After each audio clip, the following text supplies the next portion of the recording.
What's going on YouTube? So today is going to be another inventory day, but it's not just going to be me jibber jabbering about what I've been buying. Um, what I want to do is, as I'm opening all these up, I want to talk to you guys a little bit about not a big shift or change, but a refocusing of where I'm taking my business right now, or not even quite accurately where I'm taking it, what I'm kind of refocusing on that I've done before, and I kind of push that off to the side. And that is going to be the importance of singles, right? I know in a lot of the videos I've talked about how do you get distribution?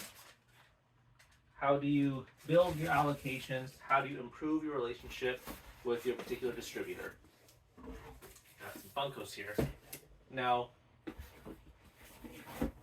getting all that stuff is great, right? Obviously, for those of us who are in this business, we want allocations because we want to help build up, our offerings of sealed product. And that's all understandable. However, you need to understand something very important. If you are only dealing with sealed product, you are essentially putting your business, right? Because all your inventory, your ability to generate revenue, the amount of product you have to sell, and what you have to sell, and how much of it you have to sell, is not in your control. It is 100% in control of your distributors. So inherently, that is dangerous. It is risky, right? And a lot of card shops are finding that out right now in these times where allocations are very hard to come by. So with that being said, this is one of those things where every business, if you really want to scale and you really want to build it up, singles has to become part of your business plan. Now, the thing is, I know everyone says, okay, well, there's an argument of singles versus seal. Okay, and I'm not trying to turn it into one of those kinds of things because that's not really, it's not a binary choice. You don't say either I can only do singles or I can only focus on seal, one or the other. You can do both. You should do both. I'm just here to tell you why singles are important, why you should be focusing on it if you're not, planning on doing so, and then also to think about it properly, right? A lot of people just think, singles are important because it has good margins. You can say, yes, and that is true, right? You tend to buy collections at a little lower rate than you would if you were just buying straight sealed product. However, that's not really what I'm talking about here. Bunch of binders. Right, and that's not really what I'm talking about. So, think about your local card shop, right? Now imagine, if you went to your local card shop, you walked in, and they had no singles. I hate when this happens. Right. I'm going to pack this thing, so hopefully they're not scratched. Now you walk into that card shop, and there's no singles for you to buy. Bit of a bummer, right? Now imagine you walk in your card shop, and here's some accessories for a cookie run. It's like, basically fold it out and turn to a giant, storage box. And you want to trade in some cards. And they tell you, well, you know what, we'd love to be able to do that, but we just can't. That would be not just a bummer, but it'd be kind of weird, right? The card shop that can't take in cards. Now you think to yourself, okay, well, duh, if I opened a card shop, I would take cards, right? The problem is what happens if you can't liquidate them fast enough, right? It becomes a problem of cash flow. You have cash flow tied up with sealed inventory. You buy, 20 various ETPs, right? And you're fairly certain you're going to be able to move and sell them and not going to be an issue. With singles, you're trying to find that one person that wants that one card. Now, don't take this to mean that singles, can't move quickly. They definitely can. A lot of them won't. But it's still important to take in singles. Reason being, it reduces your dependency upon allocation. Your ability to source singles, at least for me, right? I don't want to speak for everybody. I'm here in San Diego, so there's collections everywhere. Getting singles is a much different game than I would imagine it would be if you live out in a much more sparsely populated area. So I'm speaking from my experience here in San Diego. So sourcing singles is not all that challenging. This allows me to be able to source product that is not dependent upon my allocation. It's kind of freeing, right? Now this is where the next question comes into play. You take in all these singles, great, you've made a customer happy. Another customer comes in, trades you another collection. Another customer comes in, trades you another collection. More binders. These are the elite binders. I was pretty much out of all of them, and they finally got a big restock, so I had to pick up a whole bunch of them.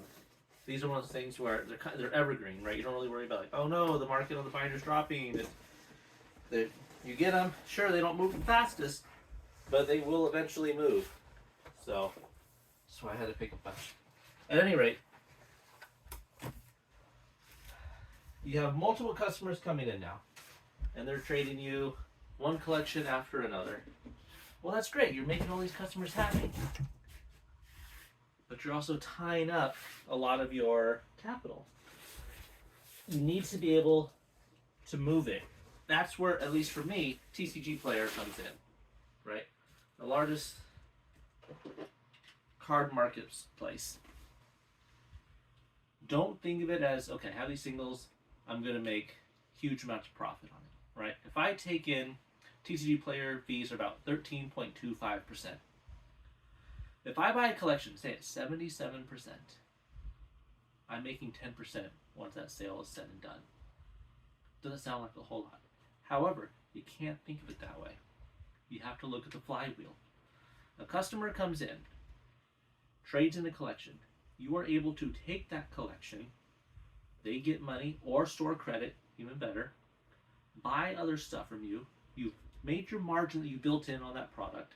You now have additional inventory that you can use to sell and buy more inventory. Now that's the key. You have to be able to move it. TCGPlayer allows you to liquidate a lot of this inventory that you're taking in.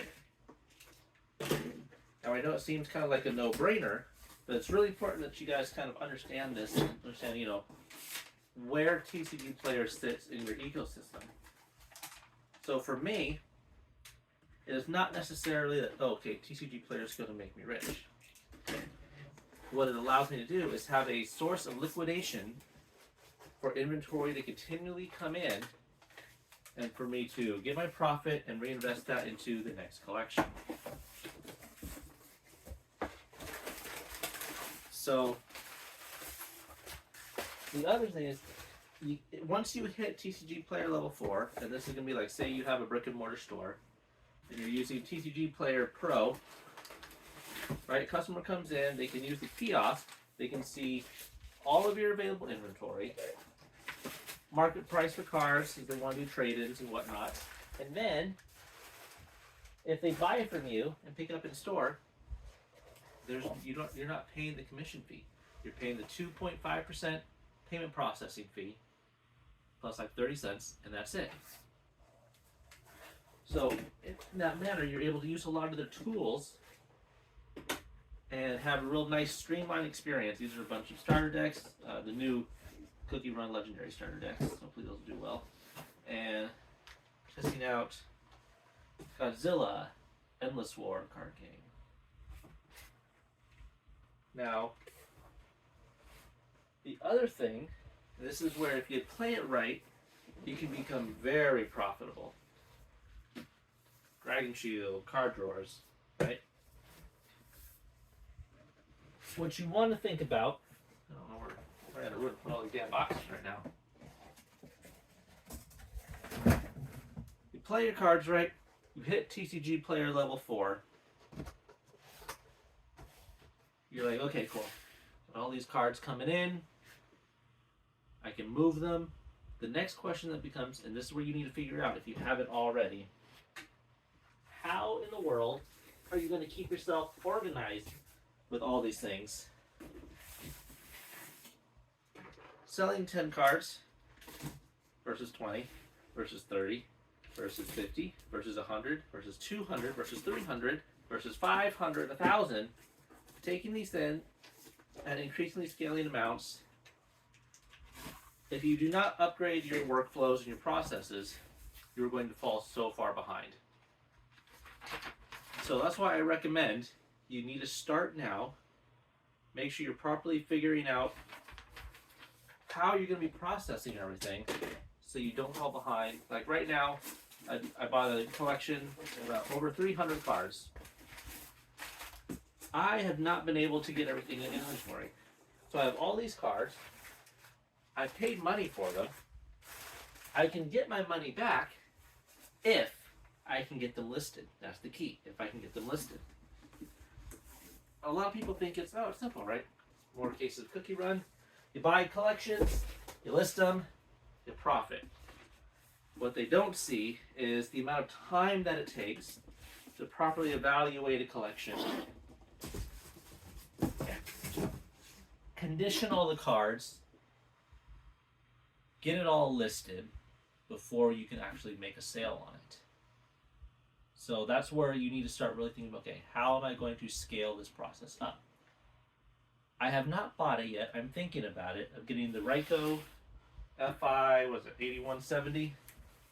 And configuring that. There's a special 3D piece that a lot of people recommend that you replace the wheel with. So that way you can run a huge amount of cards very quickly through it without damaging them. I'm thinking that's probably going to have to be, it's like $1,000 printer. Now, if you've been dealing with singles before, you're thinking about doing it, I'm sure you've heard of this printer. Beware. Right? I'm going to do this as a public service announcement for all you guys. When you Google it, you're going to find, and it's on Amazon, it's on Best Buy, it's on Walmart. It's not hard to find the printer. And you're going to see prices range from about $600 all the way to $1,000. Wow, that's great. Like, why don't I just buy it from Walmart for $600? I'm going to tell you the reason for that is because there's two versions floating around. There's the international version, and there's the American U.S. domestic market version. Obviously, the imported version that's meant for Asia or Europe is the cheaper one. It's the exact same printer, but it was never meant to be sold in the U.S. market. This is important because if you are buying this printer for your business, you are making a significant investment into not just a piece of equipment, but a piece of equipment to do a vital job that allows you to scale at the level that you're looking to get to. Because you've bought the international version that is not meant for sale or use within the US, you will not get warranty or support if anything happens with your printer. And I shouldn't say if, I should say when, right? If you're running thousands of cards in this printer, the rollers are going to wear out. Something is going to break on it. And when you call and say, hey, my printer's under the warranty period, can I get some help with this? They're going to say, cool, give me your serial number. You're going to tell them what the serial number is, and they're going to say, hey, stop right there. That version was not approved for sale in the US. Sorry, can't help you. You will be on your own. At that point, you have a $600, $700, $800 brick that you can get no support on. If you are doing small scale and the few $100 difference is gonna, be very important to you, then by all means, go ahead, get the cheaper version. It'll be like $600 or $700. If you are looking to get this printer for your business to scale up, to be successful long term, spend the extra money and get the version that is meant for sale and use here in the US, so that way you actually get your proper warranty. If I recall correctly, this company, the way they operate, and feel free to correct me in the comments if I'm wrong, if it's under warranty and there's an issue with the printer and it has to be sent in for repair, they will send you a new printer so you can continue operating your business, and then you send them back the broken one. While they fix it, you use the loaner, they send yours back, you send theirs back. So that way you're not without your vital piece of equipment for an extended period of time. Back to the discussion. Right, just thought that was important to put out there. Once you hit solid level 4 and you're able now to process and be able to list an unlimited number of cards and have all these special shipping options and whatnot, this opens up the ability for you to deal with bulk. why is bulk important, right? You say, well, all these bulk cards, it's worth like 4 cents. Why am I going to deal with that? The reason being is a lot of people, when they come on TCGPlayer and they're looking to buy a card, and they come to your store, they find a card that they want. Say, cool, this card is $3, shipped plain white envelope, and you have $1.40 for your shipping or free shipping above $5. Great, I'm already buying a card. Let me see what else this seller has. Now, they don't just go to your bulk and start buying bulk. That's not where you're making your money. What you're making money is you pick a floor. What I mean by that is this bulk card is worth 3 cents, but I am not listing anything less than, I'm not going to put anything for, say, 20 cents is my floor, right? Well, no one that's building a cart already, because they're already buying multiple cards from you and paying for the shipping, no one's going to go and say, well, you know what, I need this card for my deck, or to finish, a master set, and they're charging me 20 cents for it. Its market value is only 4 cents. That's 4 or 5 times market value. That's it. No one's doing that. They're saying it's literally pennies. I'm already buying all these other things. I'm adding. So essentially, you've taken a card, bulk card, that you paid for. Say you buy, for every $1,000. I don't know, you buy like $5, something crazy like that. You're getting for a really good rate. Bulk you're buying for pennies, and then you're selling that card that costs you like 2-3 cents for 20 or 25 cents, whatever your floor is, right? And now and they bought this one and this one and this one, and they're adding all these bulk cards, and that's where you can really start making good money off your bulk. Obviously, it's a lot of work, right? Because you have to buy this bulk, hope you didn't get scammed on it. And I guess it's real quick, we'll just go into bulk real quick. I guess it could probably be its own video, but just make sure if you're going to be dealing with bulk collections, make sure you're actually not buying, ETB full, a brick. Ask them if it's been pre-sifted, right, down to a certain amount. Make sure you're not buying just a whole bunch of energies or trainers or something like that. Right, so just be careful. Don't think, oh, I got bulk, let me make some money now. That can probably be its own video. But hitting TCGPlayer level 4 allows you to really start making money from bulk. And I think you should, if your operations, your time, energy allow for it. Because the potential is there to make really good money. And again, it's about freeing yourself from your allocations, your revenue stream, and your ability to run your business from being completely decided by somebody else, right?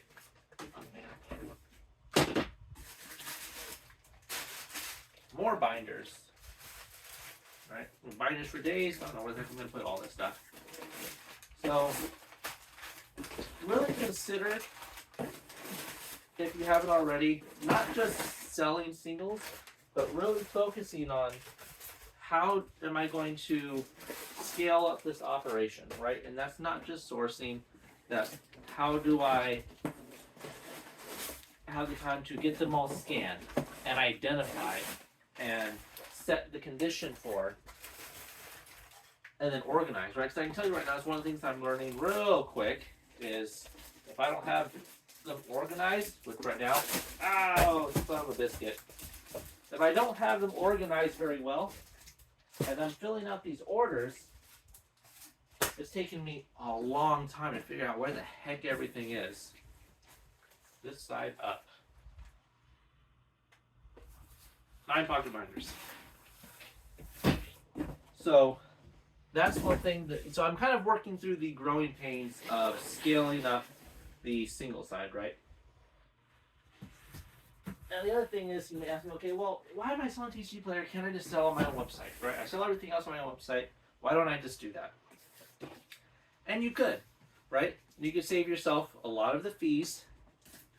But now here's the thing, right? At least for me, and I imagine for a lot of you guys too, right? If you're using Shopify, you're using Wix.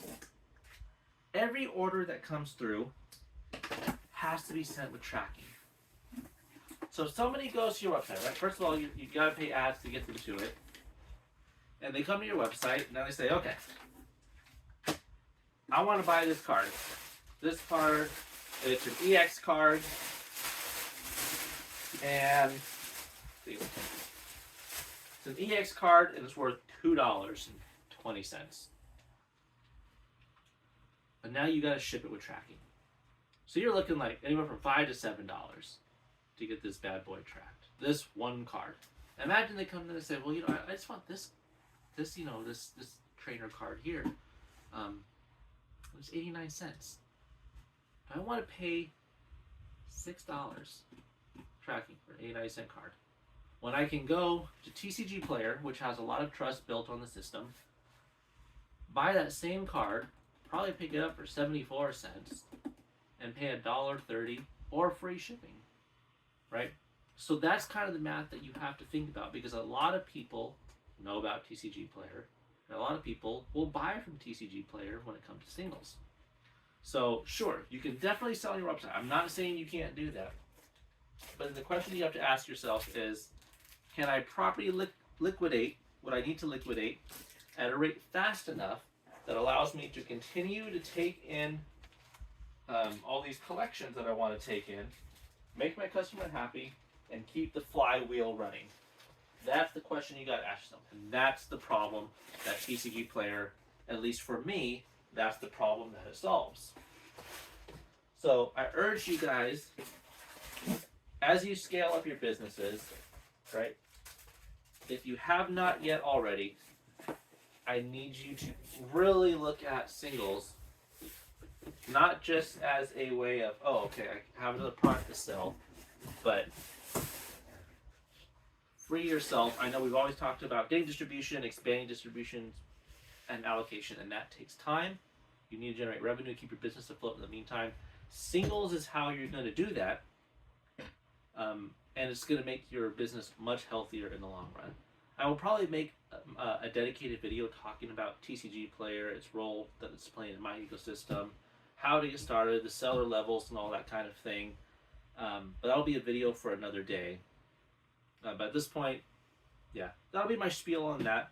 Get singles rolling if you haven't already. We're about to enter the summer slump. For those of you who don't understand what that is, basically every year during the summer, things slow down a little bit because people are out of school and they're spending their money on vacations, right? They're taking their family out traveling, out to Disneyland, all these kinds of things. And that money is not being funneled as much into hobby products and shiny cardboard, right? So if you're out there, you're seeing a slowdown on sales, you're finding it a little bit harder, right? Maybe you're an eBay seller and you're like, well, sales are slowing down a little bit. Don't panic. It's the summer slump. Things will pick up again around end of August, and then we'll start getting crazy all over again up until Christmas. So don't freak out about that. Use this time right now to really think about, okay, if things are slowing down, how does that affect my business? Can it survive a slowdown? If the answer is no, you probably need to restructure a little bit, because this is going to happen every single year. If you are looking at another way of, okay, well, it's slowing down, allocations are hard to get, what can I do to continue revenue going? I'm telling you, singles is where it's at. You gotta get going with that. Any card shop worth anything is going to be dealing with singles. So if you haven't already, get started with that. With that being said, I'll kind of jump off the soapbox for now. If you guys have a business and this is something you've been doing, please share with us in the comments below, maybe some of the things that you've learned. I'm still learning, like I kind of explained, some of the hiccups and pain points of scaling the operations of singles. So if you're already kind of moved past that, I'd appreciate your input. And if you have questions about it, please put it down in the comments below. If I have the answer to it, I will answer, or maybe if someone else watching the video wants to answer. And let's make all our businesses successful together. With that being said, please check out epiclootcollectibles.com, buy my stuff, and I'll see you guys next time. Take care.